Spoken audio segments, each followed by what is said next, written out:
Welcome to the channel, everybody. Welcome to Kryptonite Core. If you're new to the channel, have no fear, because John Woods is here, and I'm ready to direct you all through my predictions of NXT Vengeance Day. I know lately I have been dipping my toes into the waters of walking with Kryptonite, going on my journeys, going on my travels, as well as some coffee talk and getting some serious encouragement on this channel and getting some inspiration on this channel. That's great. That's encouraging, right? That makes us get a little motivated, right?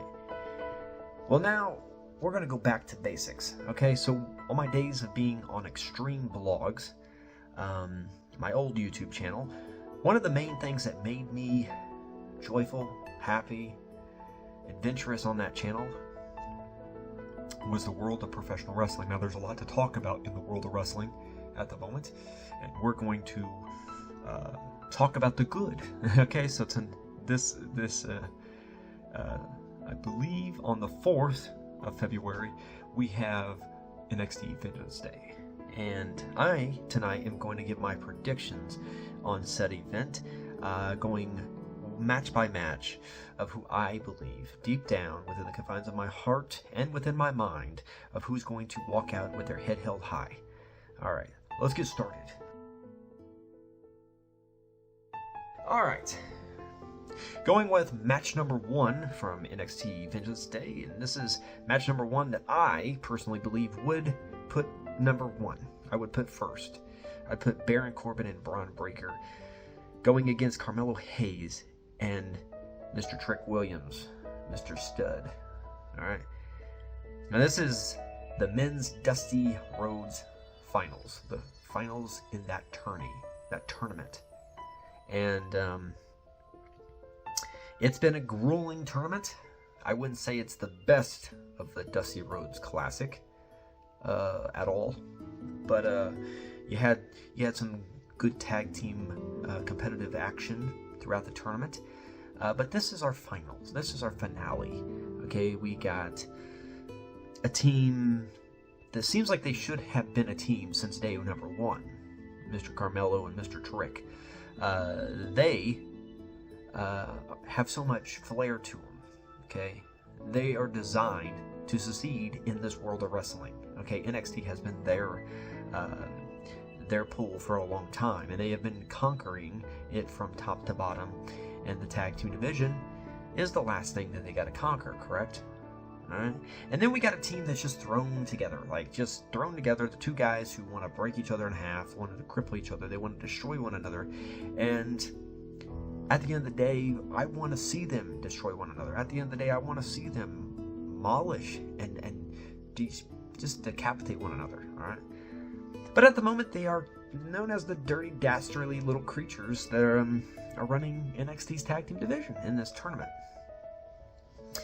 Now, who am I going to select with their head held high to win this tournament and become the number 1 contenders for the NXT Tag Team Championships? All right, to take on the family, Tony D and Mr. Stacks at a future pay-per-view event, or premium event, or whatever you want to call it. A lot of people would say Carmelo and Trick have it together. They got it going on, and they're fluctuating in the right path, right direction. Some people might be correct, but some people might be wrong, because I think the tension is boiling over and it's about to reach its max. All right. So with that being said, I think somehow, some way, this match is going to go at least 9 minutes long. Okay, and the reason why I say that is because the main event also is going to feature Mr. Trick Williams, and Trick Williams by this point is going to be worn out. He's going to be exhausted, and he is going to just want to have the next night off, pretty much.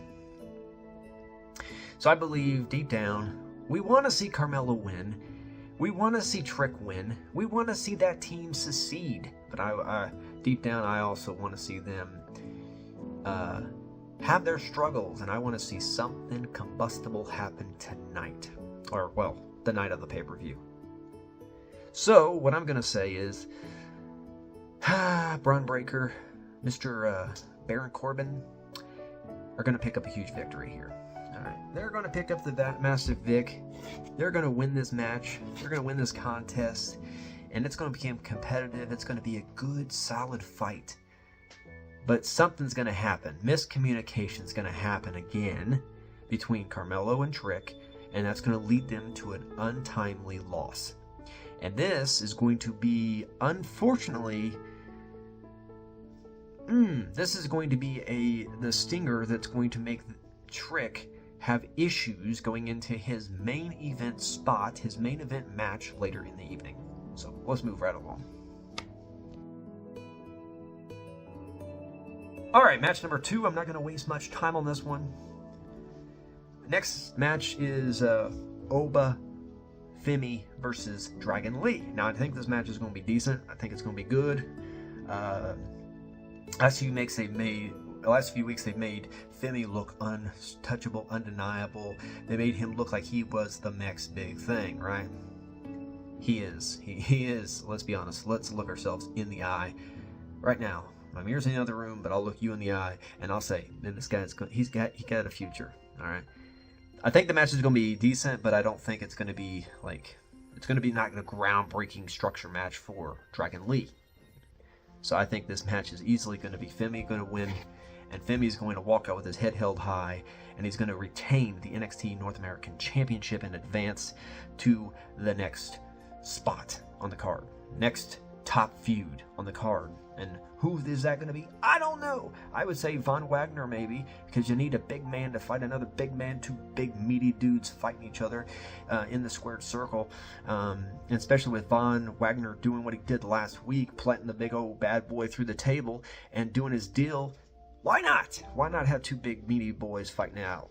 All right, we're going to move right along.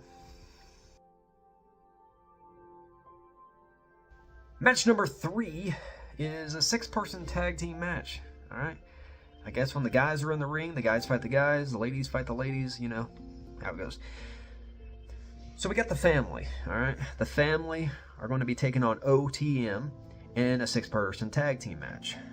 Now I'm not going to stick along talking about this match either, because I think this feud is just it's just filler. All right, it's just filler.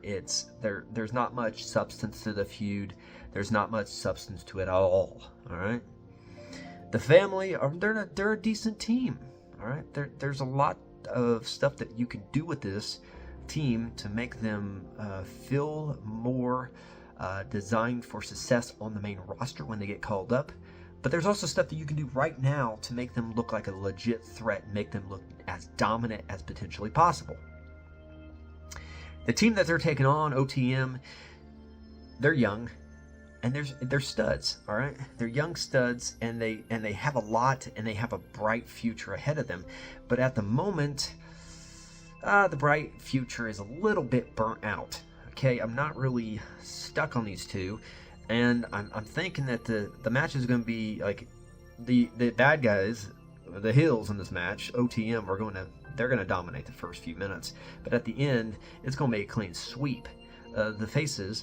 The baby faces, the family, are going to walk out with their head held high, and they're going to be victorious. Okay, it's not going to be a long, lengthy match.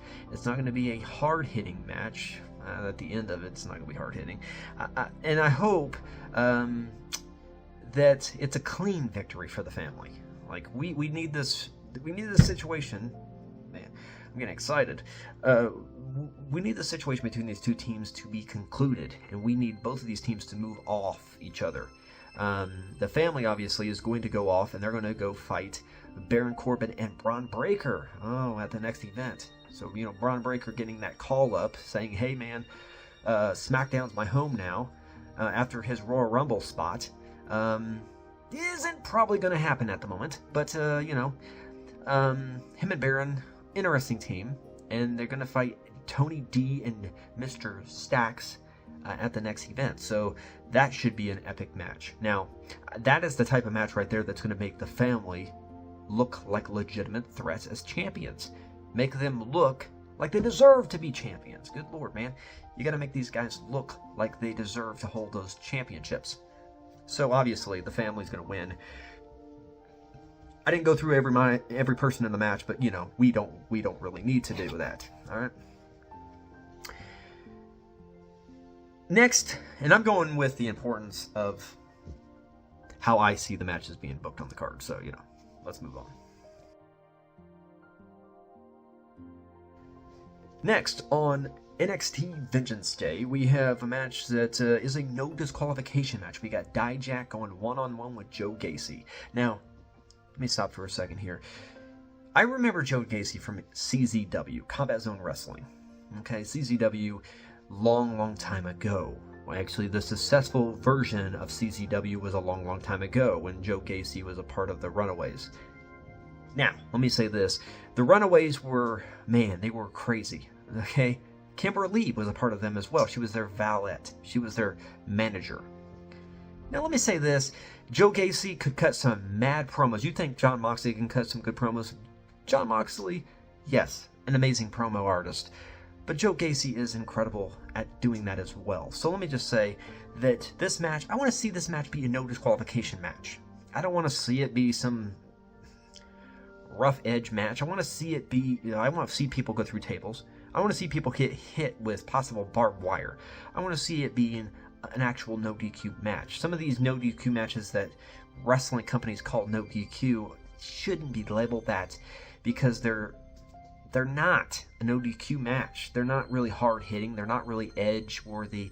They're not really gritty. Okay, and I don't really see a lot of violence. Okay, I want to see a little bit of hostility in the match. I want to see it be an up and downhill battle between the two individuals. Dijak, he deserves the victory, but Joe Gacy deserves this a little bit more. And I'm curious about where the story and where the dynamic's going to go after this, because Joe Gacy, his group fumbled and fell apart. And then Dijak, on the other hand, he was on the main roster and he fumbled and fell apart too, didn't he? So they both need this. They both need this. And, well, both of them can't get the victory, can they? Both of them won't get the victory, now will they? So I think Joe Gacy needs the victory. He deserves the victory more. And Joe Gacy, man, you need to cut a mad, bad promo in the future in NXT, man, because I know you can. So let's just move right along. Let's circle the big old bad boy's name, Joe Gacy, and move right along. All right, we came to the show, the part of the show that's going to be possibly one of the best matches of the night. NXT Vengeance Day, it has a good lineup, has some really good matches, okay? But, I mean, good lord. This match right here has the possibility of being one of the best matches of the night, okay? It outweighs the main event. But will they give them the time? I don't know. But Valkyrie is going against Roxanne Perez, okay? And both of these individuals are really good, really gifted, and they both have a history, and it's really a crazy history. So they've both been on the same side for many years, and actually Roxanne Perez was, well, she was groomed and trained by Booker T himself, and isn't that nifty? Now, Valkyrie was mainly in NXT UK for many years, and she won many championships in the United Kingdom as well. Throughout the United Kingdom, throughout Europe, and now they both meet. Now, I think these are actually two of the best skilled, best performing women's wrestlers in NXT at the moment. So we got this highly anticipated contest between these two individuals, and I think the match, it has the anticipation in my heart, in my estimation, to be the best match on the night. That includes the main event between Dragunov and Trick Williams. Just something about these two ladies gives me the vibe that this is going to be like, if they give them the time, this can be an instant classic.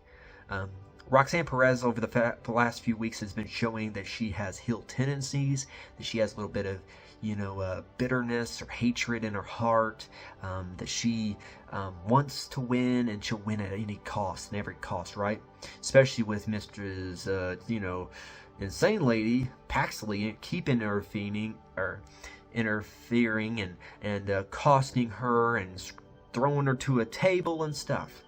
let's just think about it this way. Roxanne Perez is going to be a future women's champion, a future NXT women's champion. But at this particular event, I do not think that's going to happen. I think there's going to be shenanigans at the end of the match, and I think Valkyrie is ultimately going to walk out with her head held high, and I think that she's going to be the ultimate one that is the winner in this crusade.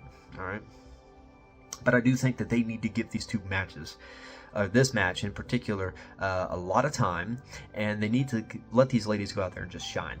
Okay, they can go out there and shine, but I don't think it's time yet to take the strap off of Valkyrie. And Roxanne Perez, man, good lord, man, she is good. She's damn good. But at the moment, though, it's like this is the best match of the night, and this could potentially be the main event, but I don't think they're going to give it the main event because the implications for the main event. But this match is good enough that it could be the main event. So, boom! Alright, the time that I've been waiting for, the time that you've been waiting for, my predictions on the main event, the main course, man, the battle that everybody has been talking about and wanted for months now. Okay, back in January, when the new year was beginning, we were talking about the match that everybody wanted to see, which was Dragunov and Trick Williams for that NXT World Heavyweight Championship. Oh, I said World Heavyweight Championship because that's exactly what it is to the NXT brand. So Dragunov has been dominant, and Dragunov has been doing good. He's like the best skilled wrestler on the roster. Okay, and again, he's from, the path of Europe, right? He's dominated Europe. He's dominated many countries and many paths and held many championships to get to this point. And now, you got Trick Williams. And there has been words said between these two. There's a little bit of tension rose and rising in the room, and you can feel the temperature just coming up, man. I wish it would come up here. I mean, good lord, man, it's been like, 40-some degrees in the last few days, and I want it to be a little bit warmer. But the room and the temperature of the room for them two is real blazing hot. All right, it's like being on this flame right here in this is a candle. It's blazing hot. This match is going to be good. This match is going to be hard hitting. This match is going to bring it all out from Trick. It's going to bring all out from Dragunov. These guys are going to go back and forth. They're going to go up and down. They're going to bring the best out of each other. But at the end of the night, when the sun is starting to set, actually possibly past the time that the sun is setting, because, man, good lord, it's going to be pitch black when this night is over. Obviously, the sun goes down, boom, boom, boom. But Dragunov is going to win. I say Dragunov's going to win because Carmelo is still going to be upset from what happens earlier in the evening. Because miscommunication is going to happen between Carmelo and Trick, and something's going to happen that's going to lead Carmelo coming back to the ring later in the evening to try to get retribution against Trick or whatever, or try even inadvertently try to help Trick out, and then that actually cost Trick the victory, and then now Trick is upset deeply at Carmelo. So Dragunov is going to walk out with his head held high, and he's going to pick up a massive victory over Trick Williams. Now, people have talked about Okada joining NXT. I think the matchup that I want to see that people aren't talking about is Okada versus Dragunov. And WrestleMania is right around the corner. And if Okada does sign with WWE and he does end up on NXT brand, that is one of the best matches that you could have for WrestleMania weekend. Okay? One of the best wrestlers from Europe meets one of the best wrestlers from Japan. And you talk about a good match. I talk about Valkyrie versus Roxanne Perez being a match that could steal the night, be the main event, be the main course. Okada versus Dragunov could be that match as well. Trick Williams is good, and they say he could be a future star of WrestleMania. yeah, he has all the charisma, and he's built well, and he looks well, and he performs at a top rate and stuff, but man, he needs a few more years before he's an NXT legend. So we got to roll back. So this is who I'm gonna pick.